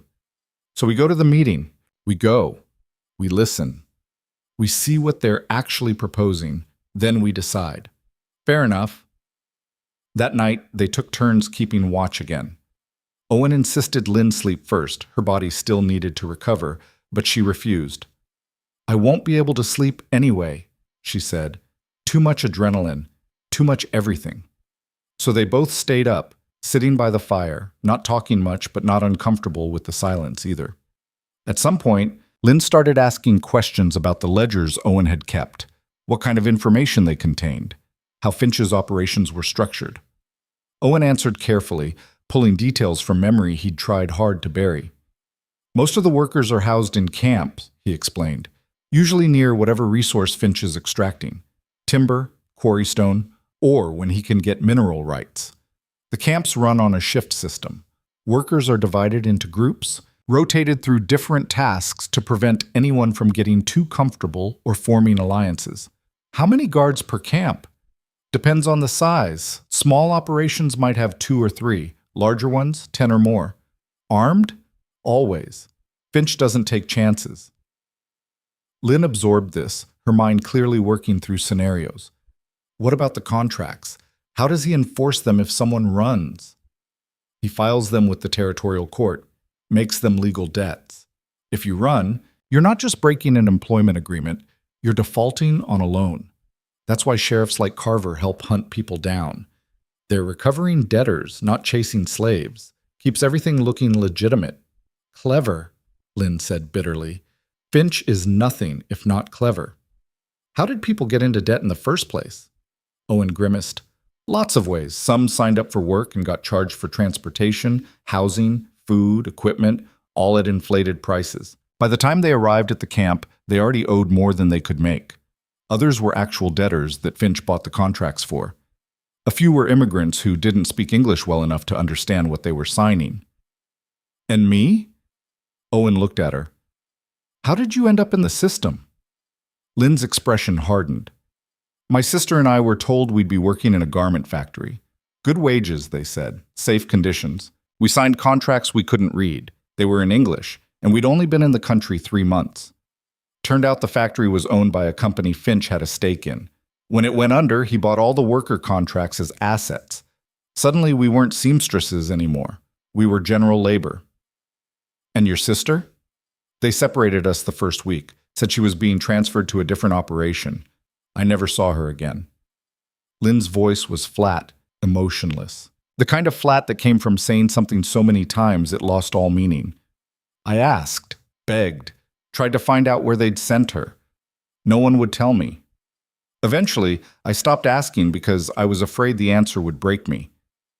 Owen felt something crack in his chest. I'm sorry. Don't be. Just help me make sure it doesn't happen to anyone else. I will. Lynn looked at him, and something passed between them. An understanding, a commitment. They were in this now, together. For better or worse. The meeting lodge was exactly where McKenna said it would be. A sagging structure that looked like it hadn't been used in years, hidden in a hollow between 2 ridges. Owen and Lynn approached carefully, watching for signs of ambush, but all they found were people. 15 of them, maybe 20, scattered around a fire pit in the center of the lodge, sitting on old crates and fallen logs. McKenna was there, along with Sarah from the trading post, the Hendersons, and others Owen recognized from the confrontation. But there were new faces too, people who'd heard what happened and wanted in. McKenna stood when Owen and Lynn entered. Glad you came, he said. Owen nodded. Lynn said nothing, her eyes scanning the room, cataloging exits and threats out of habit. We were just getting started, McKenna continued, talking about what we're actually trying to accomplish here. Some folks want to go after Finch directly. Others think we should focus on helping people escape his operations. Figured you might have thoughts. Owen stepped forward. Every eye in the room turned toward him. Before we decide anything, he said, we need to be clear about what we're up against. Finch isn't just one man. He's a system. He's got camps spread across 4 territories. He's got contracts with territorial governments, protection from local law enforcement, and enough money to outlast anyone who tries to fight him in court. So what are you saying? Someone called out. That we can't win. I'm saying we can't win the way he fights. If we try to match him legally, financially, or militarily, we'll lose. He's got too many resources. Then what do we do? Sarah asked. Owen looked at Lynn. She gave a small nod. We change the game, Owen said. Stop fighting on his terms. Start fighting on ours. How? Information. Exposure. Make it so expensive for him to operate that it's not worth it anymore. Owen's mind was racing now, pulling together fragments of knowledge from his years working in Finch's organization. He relies on three things: secrecy, legitimacy, and fear. We take those away. McKenna leaned forward. Keep talking. The camps are spread out, isolated. Most people don't know they exist or what happens in them. We document it, get proof. Testimonies from people who escaped, like Lynn. Photos if we can manage it. Then we spread that information everywhere. Make it impossible for people to claim they don't know. And the legitimacy? Sarah asked. We expose the contracts. Show how they're designed to trap people. Make it public knowledge that Finch is using legal loopholes to run what amounts to slave labor. Force territorial governments to either defend it publicly or shut it down. They'll just defend it, someone muttered. Half of them are on his payroll. Maybe, Owen admitted, but defending slavery doesn't play well when people are paying attention. It might not shut him down completely, but it'll make it harder for him to operate openly. What about the fear? Lynn asked quietly. Owen turned to her. That one's simpler. Every time Finch's men come after someone, we show up, like we did at my cabin. We make it clear that there are consequences, that people aren't alone anymore. That's going to get people killed, one of the Henderson sons said. Maybe. But doing nothing will definitely get people killed. At least this way, we go down fighting. The room fell silent. People exchanged glances, weighing the risk against the reward. Finally, an older woman in the back spoke up. Her voice was rough from years of hard living. My son died in one of those camps, worked himself to death trying to pay off a debt for medical care after he got injured. They sent me his body and a bill for the burial costs. She stood shakily. I'm in. Whatever you need. One by one, others stood. McKenna, Sarah, the Hendersons. The young man who'd shown his brand earlier. Not everyone. A few people stayed seated, fear or caution keeping them silent. Owen didn't blame them. This was a dangerous path. But enough stood that Owen felt something he hadn't felt in years. Not quite hope, but possibility.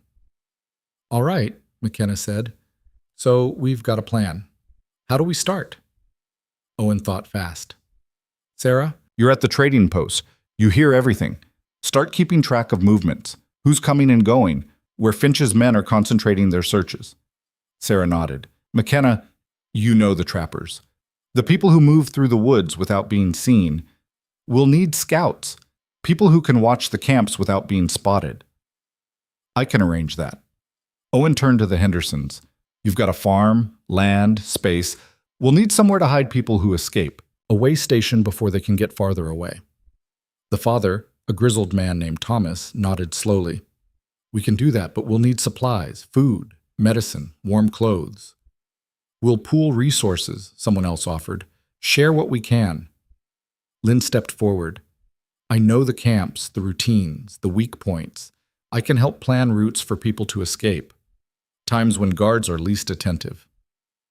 People nodded, accepting her expertise without question. For the next 2 hours, they planned. It wasn't elegant, wasn't perfect. There were arguments about tactics, disagreements about priorities, moments when it seemed like the whole thing would fall apart before it even started. But slowly, a framework emerged. They would call themselves nothing, no name, no formal organization, just people helping people. They'd communicate through Sarah's trading post, leaving coded messages disguised as supply requests. They'd shelter runners at a network of safe houses, McKenna's cabin, the Henderson farm, a few others scattered through the territory. And they'd document everything, building a case against Finch that couldn't be ignored. It was fragile, vulnerable. One informant, one mistake, and the whole thing could collapse. But it was something. As the meeting broke up, people filtering back into the night, Owen found himself standing with Lynn outside the lodge. Think it'll work? She asked. Honestly, I have no idea. But you're going to try anyway. Yeah. Lynn looked up at the stars just beginning to appear in the darkening sky. My sister's name was May, she said suddenly. I don't know if she's alive. Don't know if I'll ever find her, but maybe this way I can help someone else find their sister, their brother, their family. Owen didn't know what to say to that, so he just stood with her in the cold, watching the stars emerge one by one. They walked back to the cabin in silence, alert for any signs of danger but finding none. The night was clear, cold, and full of the kind of quiet that felt earned rather than imposed. When they arrived, Owen built up the fire while Lynn checked the windows and doors. They'd fallen into a routine without discussing it. Partners in survival. Owen? Lynn said as he was adding another log to the flames. He turned. Thank you. For standing up. For not walking away when you had the chance. You already thanked me. I know, but I mean it more now. She hesitated. I didn't trust you at first, didn't want to, but you've earned it. Owen felt the weight of those words. Trust from someone who'd had every reason to lose faith in humanity. I'll try not to screw it up, he said. You better not. They shared a tired smile. Then Lynn headed up to the loft and Owen settled into his chair by the fire. Outside, the world was dark and dangerous and full of men who wanted them dead or captured. But inside, for the first time in 10 years, Owen didn't feel alone. He felt part of something. And that, he thought as his eyes grew heavy, might just be enough to keep him fighting. The first runner came 3 weeks later. Owen was splitting wood behind the cabin when he heard Lynn's whistle, 2 short bursts, the signal they'd agreed on. He dropped the axe and grabbed the rifle, moving quickly around the side of the building. A woman stood at the edge of the clearing, barely upright, one arm wrapped around her ribs. Her clothes were torn, her face bruised, and her feet left bloody prints in the snow. Lynn was already moving toward her, pistol lowered but ready. It's all right, Lynn called out. You're safe here. The woman collapsed before she reached them. They carried her inside, laid her on the bed, and Owen started water heating while Lynn examined her injuries. Broken ribs, probably. Severe bruising, frostbite on her fingers and toes. But alive. Camp 7, the woman managed between gasps. Finch, closing in on the operation, moving everyone to Camp 3, tighter security. Lynn looked at Owen. Camp 7 was one of the timber operations, about 40 miles south. If Finch was consolidating, it meant he was getting nervous, tightening control. How many are still there? Owen asked. 30, maybe. They'll be moved by week's end. Owen felt his jaw tighten. Once they were consolidated, getting them out would be nearly impossible. We need to send word to McKenna, Lynn said. To everyone. Owen nodded and moved to the door, but the woman grabbed his arm with surprising strength. Wait, there's more. She coughed, wincing. Finch knows. About the network. About the safe houses. Someone talked. Owen's blood went cold. Who? Don't know, but he's planning something. A raid. Multiple locations at once. She looked between them. You need to warn people. Get them out. Lynn was already pulling on her coat. I'll go to the Henderson farm. It's closest. Take the trails, not the road, Owen said. And if you see anyone, I know. I'll be careful. She was gone before he could say anything else, disappearing into the woods with the kind of speed that came from years of running. Owen watched her go, then turned back to the woman on the bed. What's your name? Lily. All right, Lily. You're going to rest. I'm going to get you some food and tend to those injuries. Then I'm going to figure out how to stop Finch from destroying everything we've built. Lily managed a weak smile. Good luck with that. Owen spent the next hour caring for Lily, bandaging her feet, wrapping her ribs, getting warm broth into her. She drifted in and out of consciousness, mumbling about guards and numbers, and someone named Jacob who didn't make it out. When she finally fell into a deeper sleep, Owen sat at the table and tried to think. Finch knew about the network, which meant someone had betrayed them, intentionally or under duress. It didn't matter which. What mattered was that every safe house, every contact, every person involved was now at risk. Owen pulled out a scrap of paper and started making a list of locations. The Henderson farm, McKenna's cabin, Sarah's trading post, the old mill where they'd been hiding supplies, all of them vulnerable. He needed to get word out, fast.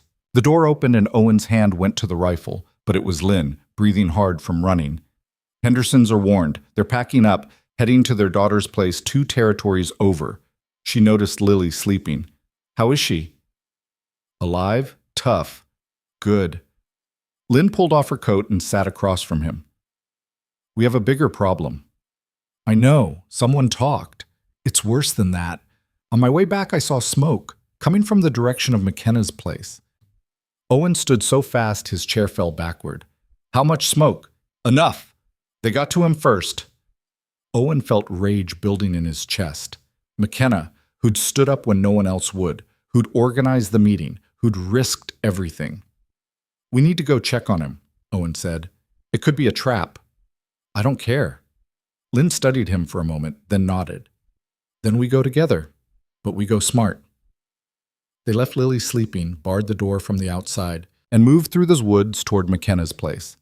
It took them an hour of careful travel, staying off trails, watching for tracks. As they got closer, the smell of smoke grew stronger. McKenna's cabin was gone, just a charred skeleton of timbers and ash, still smoldering in places. The snow around it was trampled with hoofprints, at least a dozen horses, maybe more. Owen searched the ruins from a distance, looking for any sign of McKenna. Lynn circled the perimeter, reading the tracks. They came at dawn, she said quietly. Surrounded the place. I count 15 riders, maybe 20. They fired the cabin, waited to see if anyone ran out. Did they? Lynn pointed to a patch of disturbed snow near the tree line. Someone ran, made it about 30 yards before. She trailed off, following the tracks into the woods. Owen found her kneeling beside a body.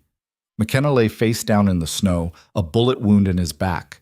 His rifle was still clutched in his hands, unfired. He'd been shot while running. Owen felt something crack inside him. This wasn't just violence, it was a message. Lynn closed McKenna's eyes gently, her face carved from stone. We should bury him. No time.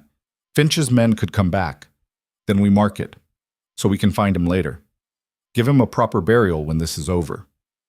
Owen helped her pile stones in a cairn next to the body, covering McKenna with snow and branches to protect him from animals. It wasn't enough. It would never be enough. But it was all they could do. As they worked, Lynn spoke quietly. He knew this might happen. We all did. That doesn't make it right. No, but it makes it his choice. He chose to stand, to fight. Don't take that away from him by drowning in guilt. Owen looked at her. How are you so calm about this? I'm not calm. I'm furious.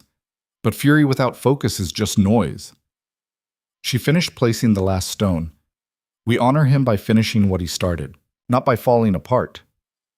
They made their way back to the cabin as the sun began to set, alert for any signs of pursuit. When they arrived, Lily was awake, sitting up in bed with the pistol in her lap. Thought you might not come back, she said. We came back, Owen said. He moved to the fire, adding wood mechanically. McKenna didn't. Lily's face fell. They got him? Lynn nodded. Then they'll be coming here next. Probably. So what do we do? It was Lynn who answered. We fight back. For real this time. Owen looked at her. What are you thinking? I'm thinking we stop reacting. Stop waiting for Finch to make the next move. We make one ourselves. Like what? Lynn stood and moved to the table, where Owen's old notes about Finch's operations were spread out. She studied them for a long moment. Camp 3, where they're moving everyone. If Finch is consolidating, that means he's pulling resources from other locations. It'll be heavily guarded, but it also means there's a lot of people in one place. People who might be ready to fight if they had support. Owen understood where she was going. You want to break them out. I want to give them a choice. Right now, they think there's no option except submission. We show them there is. That's insane. Even if we got inside, we'd be outnumbered 100 to 1. We don't need to win a fight. We just need to open the door, show them it's possible. Lily spoke up from the bed. She's right. I've been in Camp 3. Most of the guards are concentrated at the main gate and the barracks. The worker quarters are barely watched at night. They rely on fear and exhaustion to keep people compliant. How many guards total? Lynn asked. Last I was there, maybe 20, but if they're moving people in, that number might double. Owen shook his head. This is suicide. Maybe, Lynn said. But McKenna died fighting. Those people at the meeting, they're risking everything just by being part of this. At some point, we have to stop calculating odds and start taking action. Owen looked at her, at the determination in her eyes, the same determination that had made her stand on his porch with a gun rather than surrender. Even if we pulled it off, he said slowly, Finch would retaliate. Hard. This whole territory would become a war zone. It already is a war zone. We've just been pretending it isn't.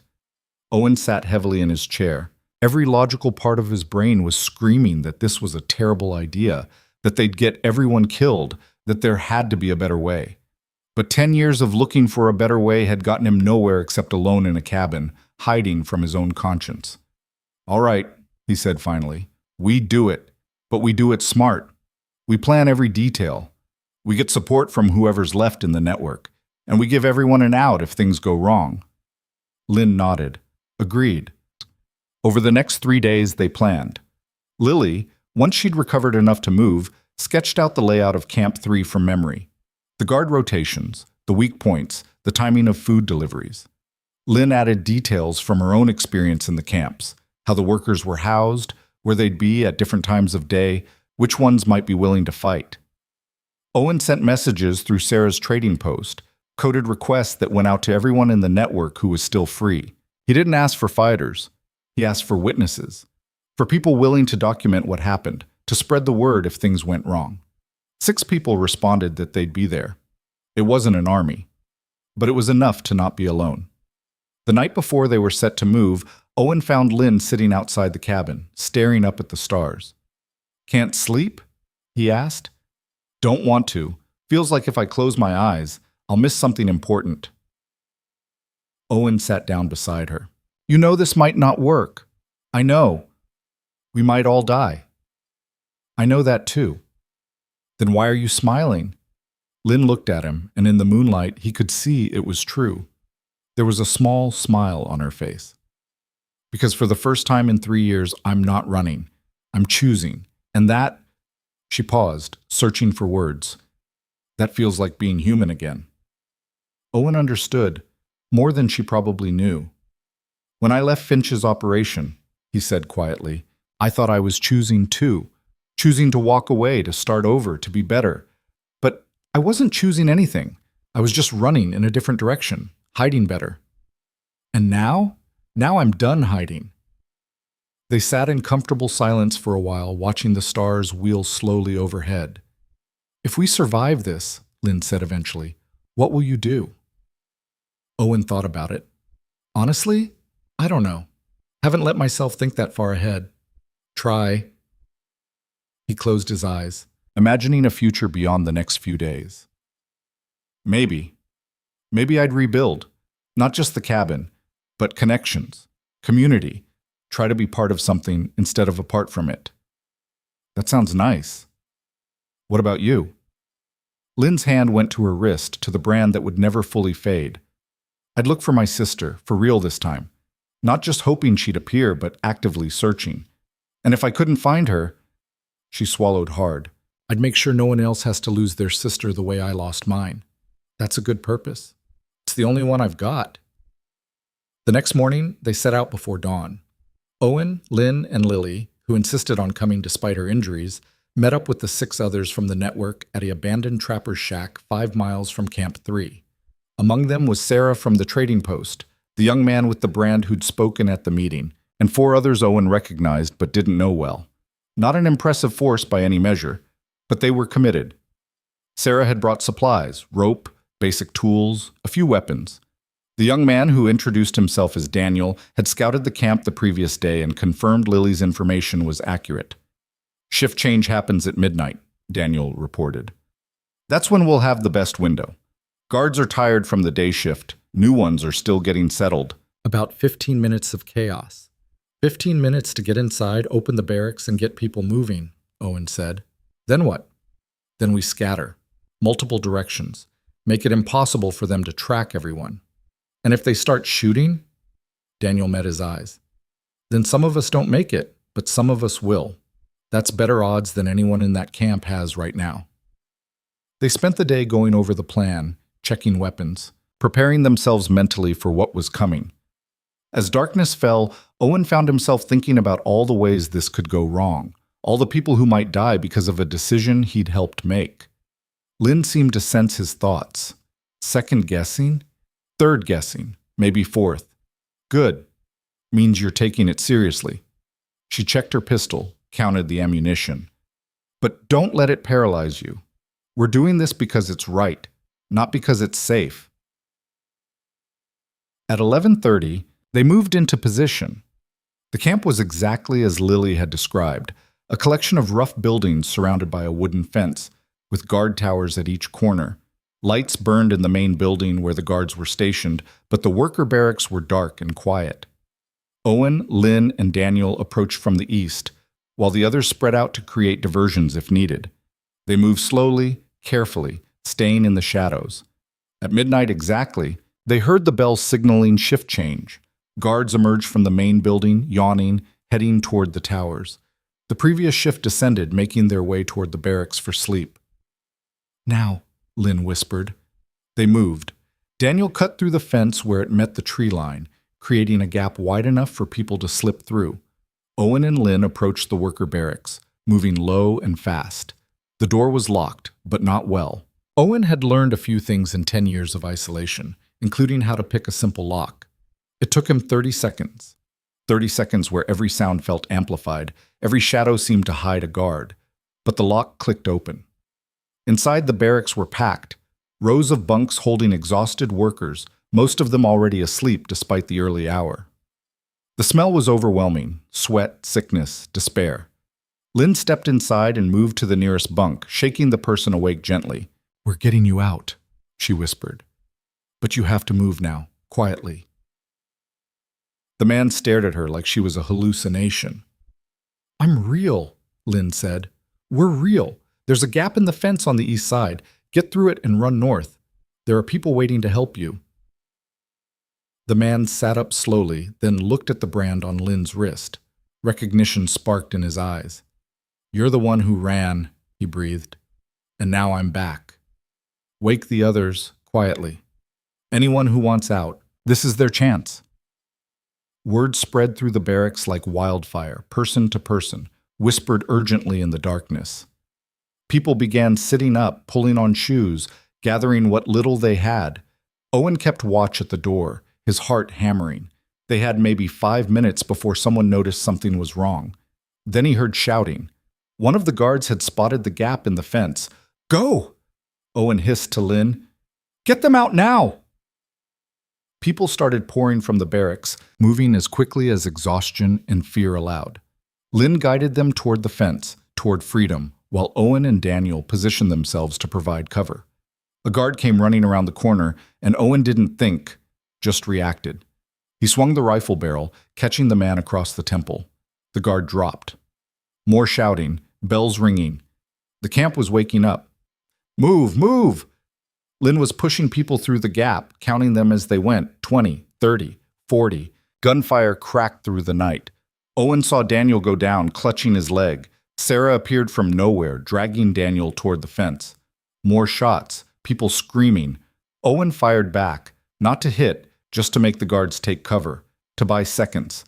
Lynn was still pulling people through the fence, refusing to leave even as bullets kicked up snow around her. "Lynn, we have to go." "Not yet." More people emerging from the barracks. How many were in there? 50? 60? They kept coming. A guard rushed Owen from the side and they went down together, grappling in the snow. Owen felt a fist connect with his jaw, saw stars, but managed to get his knee up and into the man's stomach. The guard rolled away, gasping. When Owen looked up, Lynn was pulling the last person through the fence. "Now!" she shouted. "Everyone run!" They scattered into the woods like startled deer, disappearing into the darkness in dozens of different directions. Owen grabbed Lynn's arm and pulled her away from the fence, away from the camp, into the safety of the trees. Behind them, chaos. Guards shouting contradictory orders, horses being saddled, someone screaming for reinforcements. But ahead, freedom. They ran until they couldn't run anymore, until their lungs burned and their legs gave out. When they finally stopped, deep in the woods, far from the camp, they found others gathering. Not everyone, some had scattered too far, some had gone different directions. But Daniel was there, being tended to by Sarah. Lily had made it out. At least 30 workers from the camp, maybe more. They'd done it. Not perfectly, not without cost, but they'd done it. Lynn sat down heavily against a tree, her face flushed with exertion and something else. Something like joy. "We did it," she breathed. Owen slid down beside her. "We did." McKenna would have loved to see this. Yeah, he would have. They rested for an hour, then began moving again, smaller groups this time, heading to different safe locations. Some would go to the Henderson farm. Others would head north into the mountains. A few would try to make it to the next territory. Owen, Lynn, and Lily led a group of 10 back toward the cabin, moving carefully through the pre-dawn darkness. When they finally arrived, exhausted and injured but alive, Owen built up the fire while Lynn distributed what food they had. It wasn't much, but it was something. One of the rescued workers, a woman with gray hair and kind eyes, approached Owen as he was tending the fire. "Thank you," she said simply. Owen shook his head. "I didn't do anything worth thanking." "You gave us a choice. That's everything." She moved away before he could respond, but her words stayed with him. A choice. That's all any of them had ever wanted. Not rescue, not salvation, just the ability to choose their own path. Over the next few weeks, word of the Camp 3 liberation spread. Not everyone believed it at first. It seemed too impossible, too dramatic, but the evidence was undeniable. 60 workers had disappeared in a single night. Finch's operation had been dealt a serious blow. More importantly, people started asking questions. How had it happened? Who was responsible? What were the conditions in these camps that made people desperate enough to risk everything to escape? The territorial government launched an investigation, likely more to contain the public relations disaster than from any sense of justice. But it was something. Sheriff Carver quietly resigned, claimed he was retiring to spend time with family, but everyone knew he'd been forced out. And Finch disappeared. Not literally. Owen heard reports that he'd been seen in the Eastern Territories trying to rebuild his operations there, but his grip on this region was broken. The camps closed one by one. Workers were released, though without compensation or apology. It wasn't justice. Not really. Too many people had suffered. Too many had died. McKenna deserved better than an unmarked cairn in the woods. The girl who'd walked into the river with stones in her pockets deserved better than being a statistic in Owen's memory. But it was change. Real, measurable change. And sometimes, Owen thought, that had to be enough. Lynn stayed at the cabin through the winter, recovering, helping resettle the people they'd freed. They turned the small space into a way station, a place where people could rest before moving on to whatever came next. One evening, as snow fell softly outside, Lynn approached Owen with a piece of paper. "I've been asking around," she said, "about my sister." Owen's heart clenched. "Did you find anything?" "Maybe. There's a woman matching her description working at a laundry in the next territory. Might be nothing, but..." She paused. "I'm going to check tomorrow." "You want company?" Lynn smiled. "No, this is something I need to do alone, but..." She hesitated. "I'll come back. After. If that's all right. This is as much your home as mine now. Come back whenever you want." She left the next morning, and Owen watched her disappear into the trees with a mixture of hope and fear. Hope that she'd find her sister. Fear that she wouldn't. But either way, she was choosing, actively shaping her own story instead of just surviving someone else's. 3 weeks later, she returned. She wasn't alone. The woman with her was younger, thinner, but the resemblance was unmistakable. Same dark eyes, same determined set to her jaw. "Owen, Lynn said, her voice thick with emotion. "This is May, my sister." Owen felt tears prick his eyes. "Welcome home," he said. May smiled shyly. "Thank you for everything. Lynn told me what you did." "We all did it," Owen said, "all of us together." That night, the three of them sat around the fire, sharing food and stories. May talked about her years working in the laundry, the small kindnesses that had kept her going, the way she'd never stopped hoping Lynn would find her. Lynn talked about her escape, about Owen finding her in the snow, about the choice to stop running. And Owen talked about redemption, not the kind that came from a single grand gesture, but the kind that was built slowly, day by day, through small acts of courage and connection. "I spent 10 years trying to outrun my guilt," he said. "Thought if I isolated myself enough, if I stayed silent long enough, I could somehow make up for the things I'd enabled. But that's not how it works. You can't redeem yourself through absence, only through presence, through showing up, through choosing, every day, to be better than you were." "Are you better?" May asked softly. Owen looked at Lynn, at May, at the cabin that had transformed from a hiding place into a home. "I'm trying," he said. "That's all any of us can do." Spring came slowly that year, the snow melting in fits and starts, revealing the world beneath. Owen, Lynn, and May worked together to expand the cabin, adding a second room for privacy.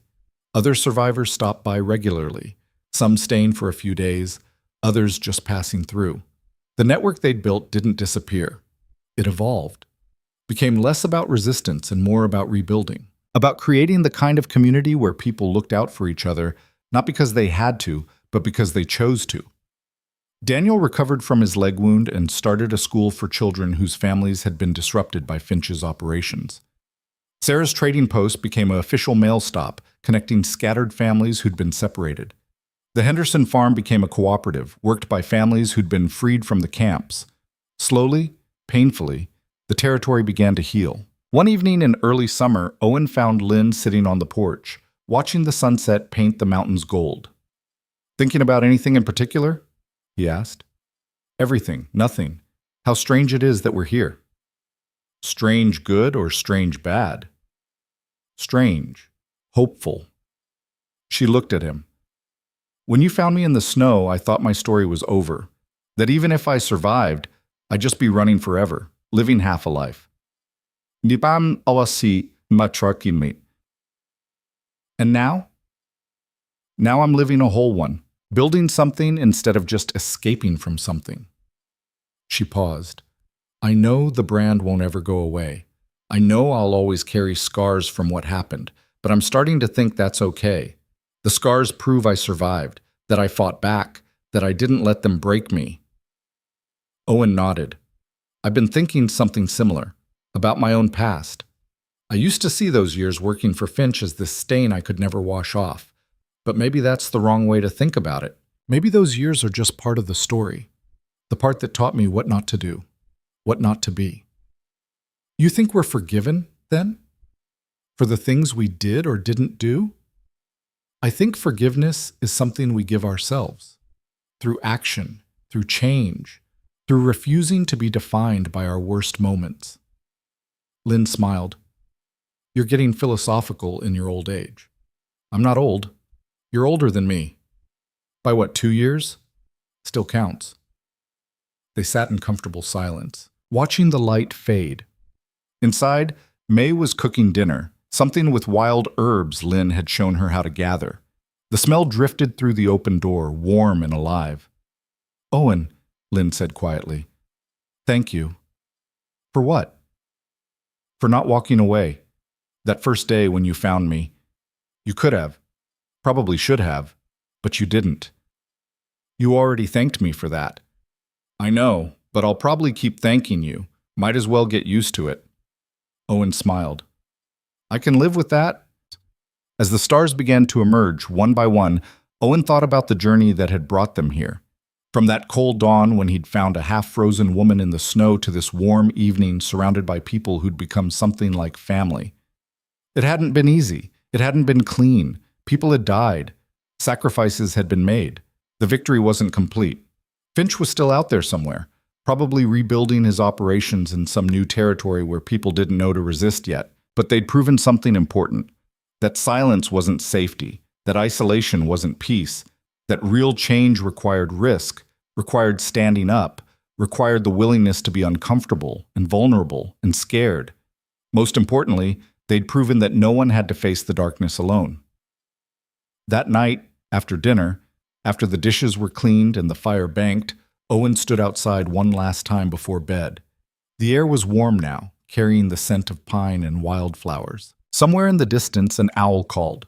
Lynn joined him, her sister already asleep inside. "You think Finch will come back?" she asked. "Honestly, I don't know. Maybe. Probably." "And if he does?" Owen looked at the cabin, at the light spilling from its windows, at the garden they'd planted that was just beginning to sprout. "Then we'll deal with it, together, same as we dealt with everything else." Lynn nodded. "Together. I like the sound of that." "Me too." They stood there for a while longer, two people who'd been broken by the world and had somehow managed to piece themselves back together, not into what they'd been before, but into something new, something stronger. Inside the cabin, May stirred in her sleep, murmuring something in Chinese that Owen couldn't understand, but that made Lynn smile. "She dreams in our mother tongue," Lynn said softly. "Even after all these years, some things stay with you."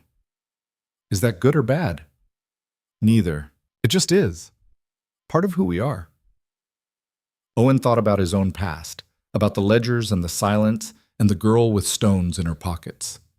Those things would always be part of him too, but they didn't have to define him. What defined him now was choice, was action, was standing here with Lynn, planning for tomorrow, building something that mattered. "We should get some sleep," Lynn said. "Early day tomorrow. Daniel's bringing some of the students by to help with the garden expansion." "You sure you want kids running around here? Liable to get loud." "Loud sounds good. Loud means alive." Owen couldn't argue with that. They went inside together and Owen locked the door, not because he was afraid, but because it was sensible. Because caution wasn't the same as cowardice, and preparation wasn't the same as paranoia. As he settled into bed in the small room they'd built, Owen felt something he hadn't felt in years. Peace. Not the false peace of isolation or the empty peace of avoidance. Real peace. The kind that came from knowing you'd fought for something that mattered. That you'd stood up when it counted. That you'd chosen connection over comfort, courage over convenience. Outside, the wind whispered through the pines, carrying with it the promise of summer, of growth, of life continuing despite everything that had tried to stop it. And inside, three people slept soundly, their futures uncertain but their present secure in the knowledge that whatever came next, they wouldn't face it alone. The story of Owen and Lynn didn't end that night. Stories like theirs never really end. They just continue, day by day, choice by choice, building towards something larger than themselves. But if there was a moment that marked the turning point, that separated before from after, it was this one. The moment when Owen finally understood that redemption wasn't a destination you arrived at. It was a direction you moved in. Every day. Every choice. Every time you chose to stand up instead of sit down, to speak up instead of stay silent, to reach out instead of pull away. And Lynn understood something too. That freedom wasn't just the absence of chains, it was the presence of purpose, the ability to build instead of just survive, to hope instead of just endure. Together, they'd drawn a line in the snow, a line that said this far and no farther. That said, some things were worth fighting for, worth risking everything to protect. And that line, fragile as it was, had held. Not because they were heroes, they weren't. They were just two broken people who'd decided to stop running and start building. But sometimes, that's all it takes to change the world. One cabin at a time, one choice at a time, one person standing up and saying, "No, I won't be complicit anymore. I won't look away. I won't let this continue." And then, miraculously, finding out they're not alone. That there are others who've been waiting for someone to take that first step. Who've been holding their breath, hoping someone would be brave enough or foolish enough or desperate enough to believe that change was possible. The snow outside melted. Spring became summer. Summer became fall. And through it all, The cabin on the mountain stood as a testament to what was possible when people chose courage over comfort. It wasn't a perfect ending. There were still people suffering in Finch's remaining operations. There was still injustice in the world, still cruelty, still systems designed to crush the vulnerable. But there was also resistance, also hope, also communities of people who'd learned that together they could accomplish what seemed impossible alone. And maybe that was enough. Maybe that was everything.